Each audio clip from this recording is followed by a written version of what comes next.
Trabajo en el Instituto de Biotecnología de la UNAM y en esta ocasión, primero que nada, quiero dar gracias a los organizadores de este festival por darme la oportunidad de platicar con ustedes y en segundo lugar, pues empezar con ustedes a platicarles lo que sabemos actualmente de este nuevo coronavirus.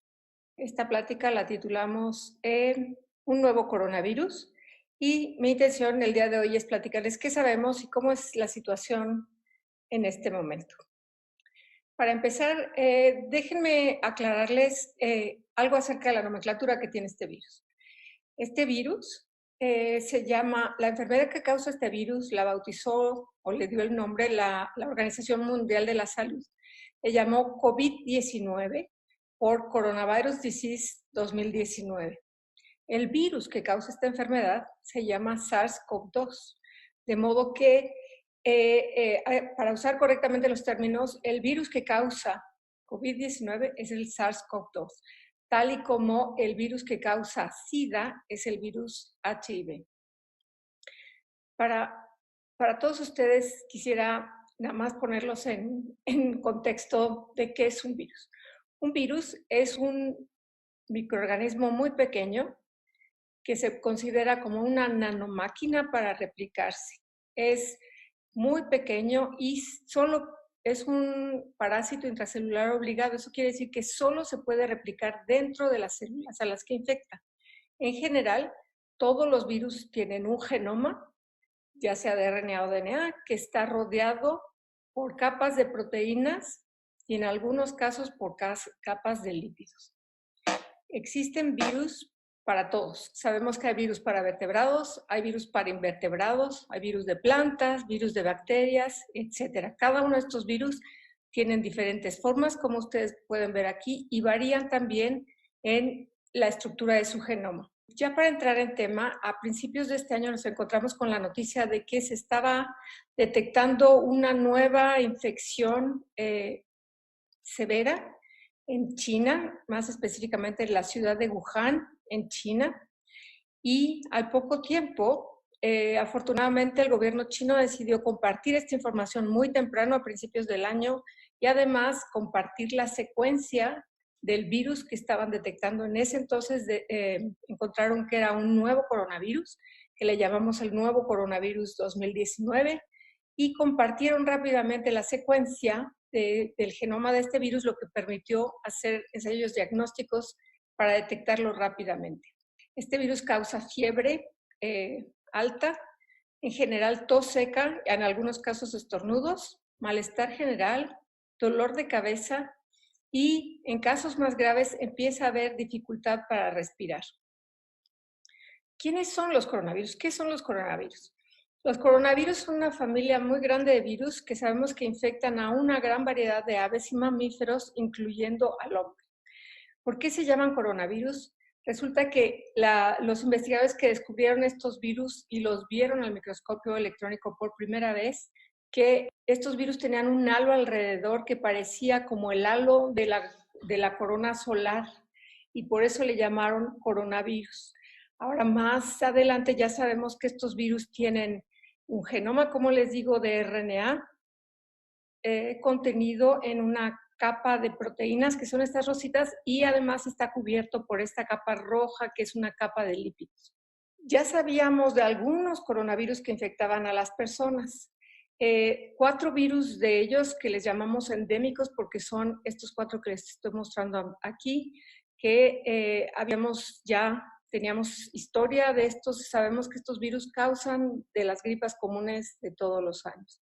En el 2002 se descubrió una cepa también en China, a la que llamaron SARS, que causaba un síndrome respiratorio agudo y severo y que causó una alarma sanitaria. Entonces, pero afortunadamente el virus no progresó por muchos años y hubo pocos casos detectados en el mundo. Más adelante, en el 2013, hubo otro coronavirus, otro brote de otro coronavirus al que llamaron MERS, porque lo encontraron en Arabia Saudita y su nombre corresponde a un virus que causa un síndrome respiratorio severo en el Oriente Medio. El coronavirus que tenemos ahora ha resultado en una pandemia ya declarada desde marzo por la Organización Mundial de la Salud, y al día de hoy, que es 17 de mayo, lo que sabemos es que ha causado ya más de 4,5 millones de personas infectadas, de las cuales más de 300,000 han fallecido. Este virus ya se encuentra en prácticamente todos los países del mundo y desafortunadamente en este momento nos encontramos con que en América, principalmente en los Estados Unidos, el número de casos ya rebasó el número de casos que se han presentado en el resto del mundo. En México, al día de ayer, lo que sabemos es que ha habido tenemos reporte de la Dirección General de Epidemiología de 47,000 casos y dentro de estos sabemos que ha habido 5,000 fallecidos y por lo tanto seguimos en una fase que es una fase aguda de la infección. Esto es al día de hoy.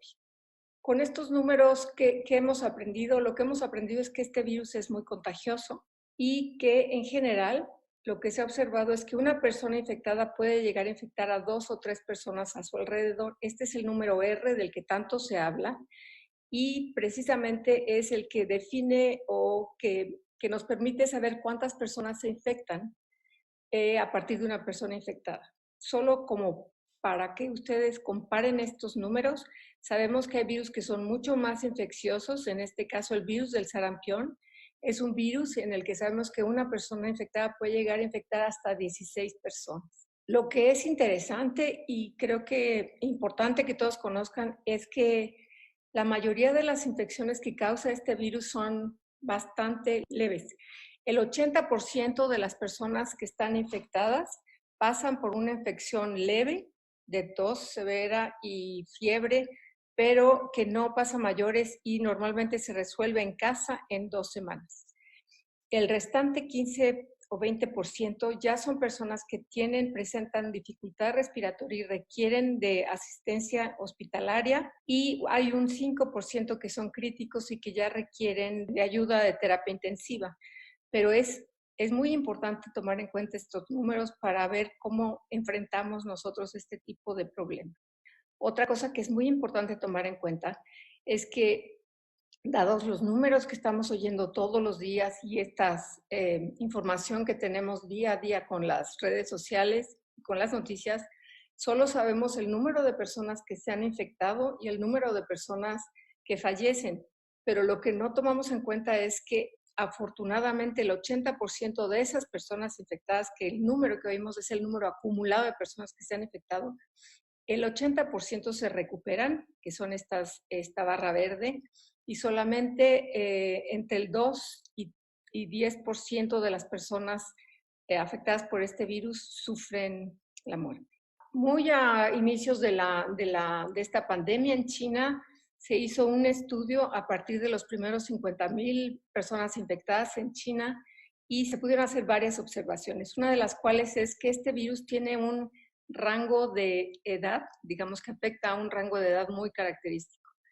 Los niños menores de 9 años son muy poco afectados por este virus. Son pocos los niños que llegan a tener una infección notable. En las barritas azules pueden ustedes ver la distribución de la infección de los 50,000 primeros pacientes en China.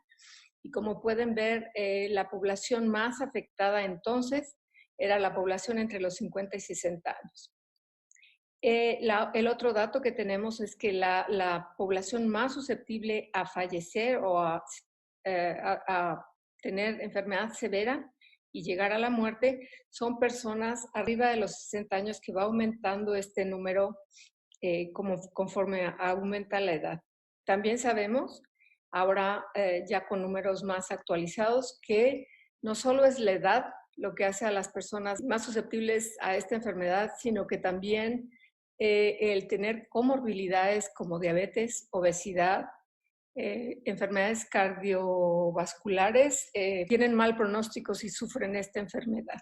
De hecho, lo que se está observando en México es que quizás el número de personas que están siendo más afectadas es más joven por algunos años que lo que se vio inicialmente en China, y podría ser dado estas comorbilidades, ya que México tiene muchos casos de diabetes y muchos casos de obesidad. Hablando de esto, como les decía, en México ha habido cerca de 45,000 casos de esta enfermedad, con este porcentaje de funciones y de manera interesante, parece ser que afecta 2/3 de la población masculina contra la población femenina, esto se ha visto alrededor del mundo y no sabemos todavía a qué se debe. ¿Por qué estamos oyendo cada vez más frecuentemente acerca de estos virus? El virus del SARS, a lo mejor CoV-2, nos ha llamado la atención muchísimo. Es una cosa que estamos hablando todos los días acerca de esto. Pero, si ustedes recuerdan, ya hemos tenido muy cercanamente otro tipo de virus emergentes, como el virus de la influenza en el 2009, o como las epidemias de ébola que hemos oído, que han ocurrido en África, o más recientemente epidemias de chikungunya y la más reciente en el 2016 de Zika. Ahora estamos con el problema del COVID-19, pero esto cada vez es más frecuente. ¿Por qué estamos pasando por este tipo de enfermedades emergentes? ¿Qué quiere decir este término de virus emergentes?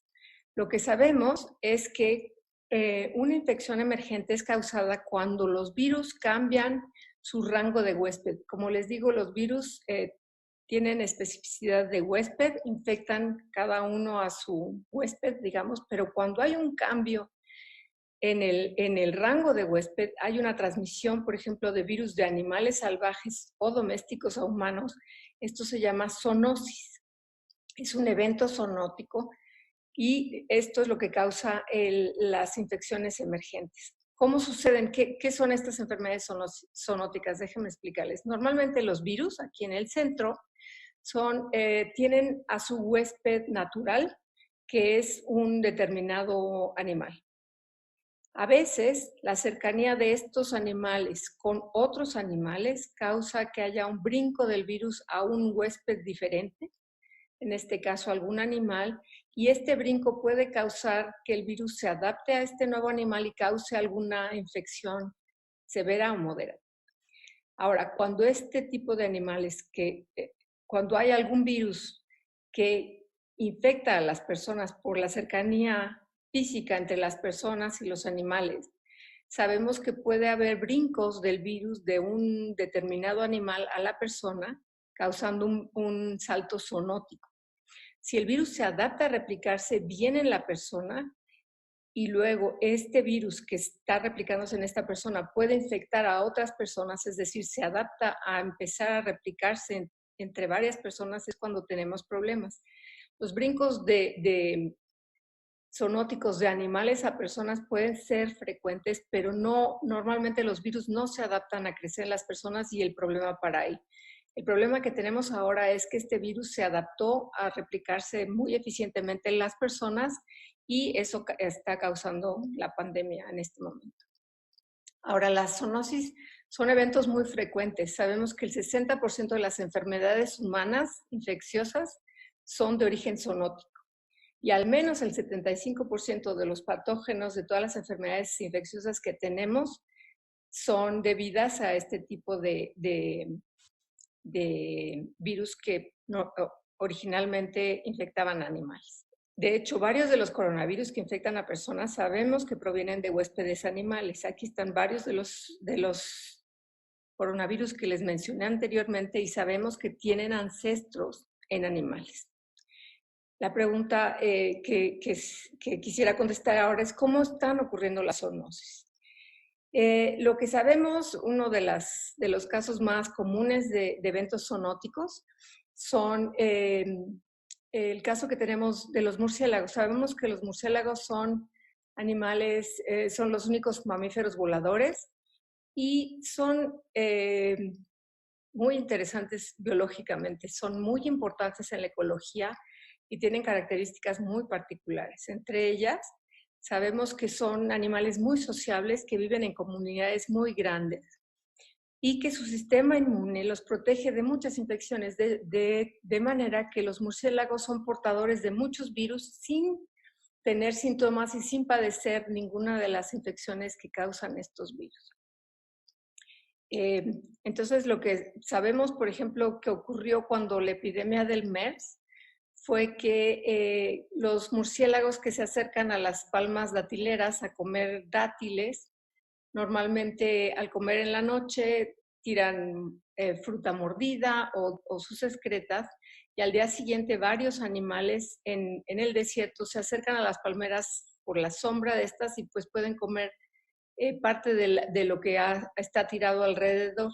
Este fue el caso del MERS, en el que los camellos, varios camellos, al comer este tipo de fruta contaminada con un virus, se infectaron y posteriormente desarrollaron una enfermedad respiratoria que se contagió y se adaptó a crecer de manera muy eficiente entre personas. Esto se debe en parte a que los camelleros tienen una relación muy cercana con sus camellos y esto favoreció el que el virus el virus brincara, digamos, del camello a las personas y este virus se adaptó a crecer muy bien. Esto es lo que causa, esto es cómo se da la zoonosis. En el caso del SARS-CoV-2, el nuevo virus que tenemos ahora, sabemos que los ancestros genéticos de este virus, que existen ancestros genéticos de este virus en murciélagos. Hay secuencias de coronavirus que son muy similares al coronavirus actual. Ahora, se piensa, por todos los ejemplos anteriores que hemos tenido, que hay normalmente un animal intermediario entre la presencia de este virus en un murciélago y el salto zoonótico a la persona. En este momento no sabemos cuál es el animal que pudo haber sido el transmisor del virus, del SARS-CoV-2, y se está investigando muy activamente en China, porque es importante saber cuál es el animal que puede estar transmitiendo este virus. Lo que pasó, pues, es después de esto hubo cambios en este virus que le permitieron adaptarse, a replicarse en personas, y esto ha provocado la pandemia que estamos viviendo. ¿Por qué tenemos este tipo de enfermedades cada vez más frecuentemente? Hay varios factores que están favoreciendo de gran manera este tipo de epidemias. Una es la sobrepoblación que estamos viviendo en el mundo, la globalización que permite el transporte de bienes materiales, humanos, de todo tipo alrededor del mundo con una gran eficiencia, los cambios ambientales que hay en el mundo. Por ejemplo, es un tiradero de llantas. Y la otra es que al haber tal cantidad de sobrepoblación, las personas están ingresando en zonas de selva y de bosque en busca de nuevos sitios de cultivo y en busca de nuevos lugares de vivienda. Esto lo que causa es que las personas entren en contacto con animales silvestres con los que no habían estado en contacto y permite, de cierta manera, este contacto, nuevos eventos zoonóticos. ¿Qué estamos haciendo? ¿Qué sabemos que se está haciendo en el mundo en este momento con esta pandemia? Pues se está trabajando intensamente. Tenemos 4 meses apenas de conocer al virus y sorprendentemente hay 41 sistemas diagnósticos que están siendo autorizados. Se están ensayando 23 tratamientos para controlar la enfermedad y hay varios prototipos de vacunas. En cuanto a las pruebas diagnósticas, existen 2 tipos que ustedes seguramente han oído: las pruebas moleculares, que nos permiten detectar la presencia del virus, y las pruebas serológicas, de las que voy a hablar más tarde. Estos 2 tipos de pruebas se basan en reconocer distintas partes del virus. Las pruebas moleculares por PCR nos permiten ver la presencia del genoma del virus en muestras de personas enfermas, y las pruebas serológicas nos permiten, a través de anticuerpos, detectar algunas de las proteínas del virus. ¿Cómo se hacen las pruebas moleculares de RT-PCR, que tanto se oyen ahora? Se toma una muestra nasofaringea y orofaringea de la persona sospechosa y este hisopo se pone en un medio especial que se transporta al laboratorio, y es aquí donde el virus se inactiva y se analiza la presencia del genoma del virus mediante un ensayo que permite amplificar el genoma del virus, lo que se llama PCR. Un pedacito del genoma se amplifica y si tenemos la presencia del virus podemos ver una señal fluorescente o colorida que nos lo permite detectar cuantitativamente, y si no está el virus, pues no vemos esta presencia y podemos diagnosticar directamente la presencia del virus.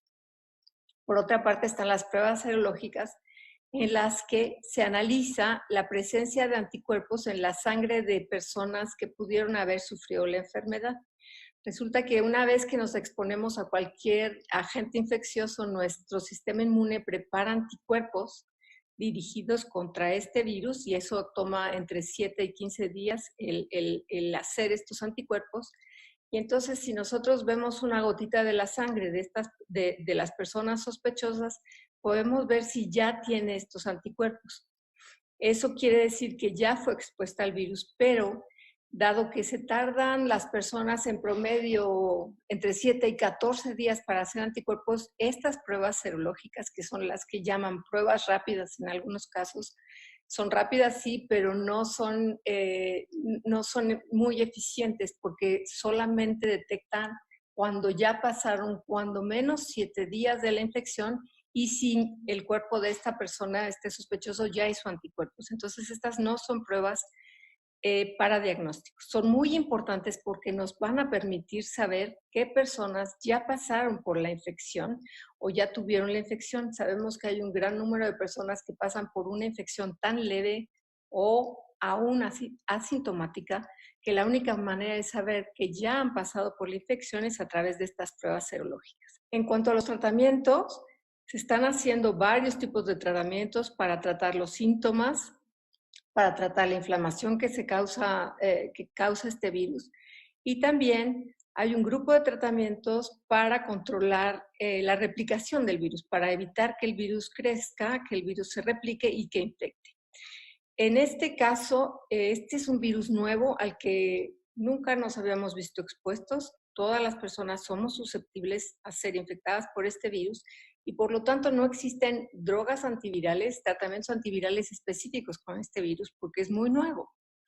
Entonces lo que se está haciendo es que se están probando, basados en las características que tiene este virus, se están probando algunos tratamientos antivirales contra otros virus para ensayar a ver si alguno de estos tratamientos nos permite controlar la replicación del virus y disminuir los días de enfermedad de las personas.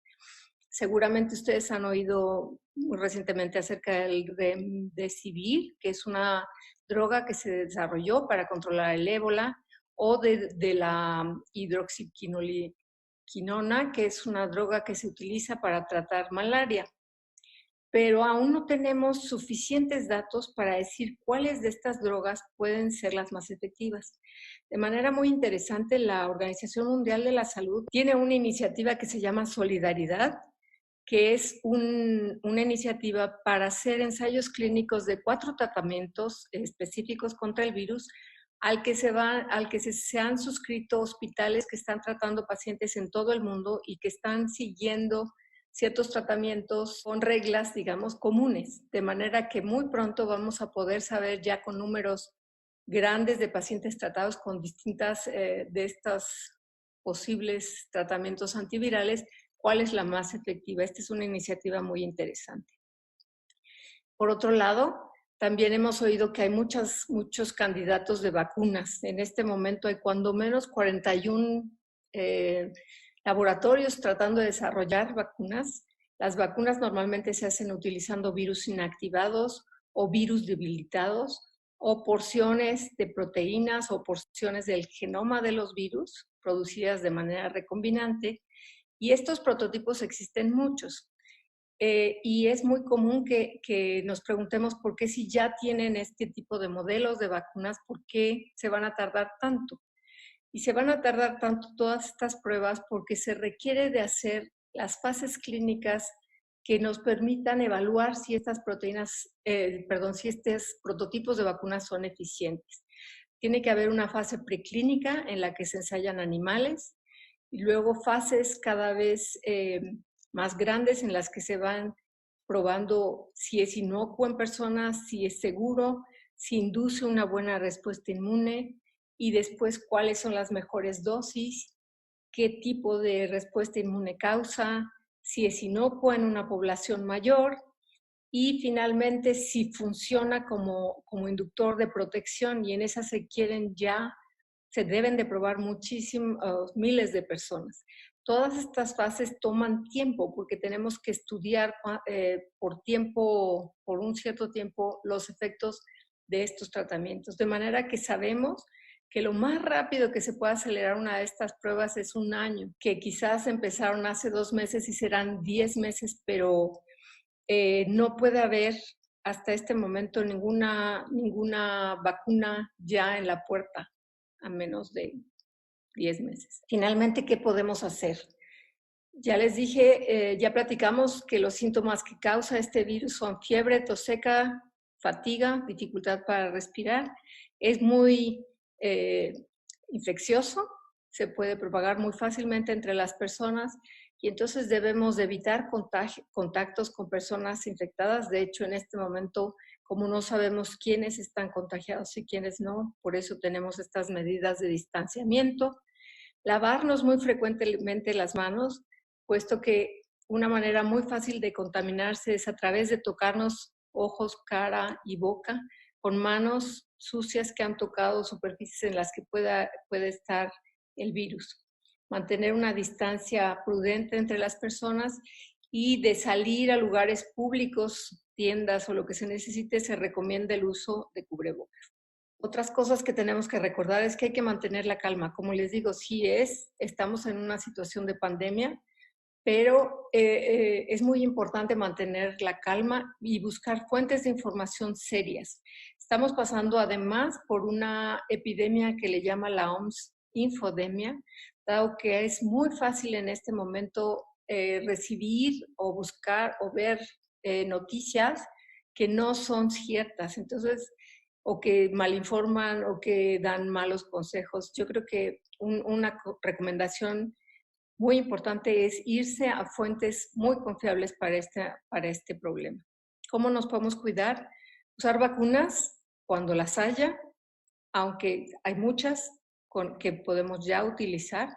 Protegernos siguiendo las medidas de sana distancia que se están promoviendo actualmente en todo el mundo. Higiene y buenas costumbres para toser o estornudar. Estas son 2 páginas que yo les quisiera recomendar si buscan información fidedigna. Está la página de la Organización Mundial de la Salud, esta es la liga, que les recomiendo porque tienen, para todo tipo de público, tienen información muy interesante, muy, muy bien desarrollada. No se tiene que ser médico ni biólogo ni virólogo para entrar a esta página porque tienen muy buena información. Y la Sociedad Mexicana de Virología, a la que yo pertenezco, estamos tratando de hacer un esfuerzo de divulgación en el que tratamos de verificar cualquier información para solo retransmitir o difundir información confiable para todos. Y finalmente mi mensaje es quédense en casa.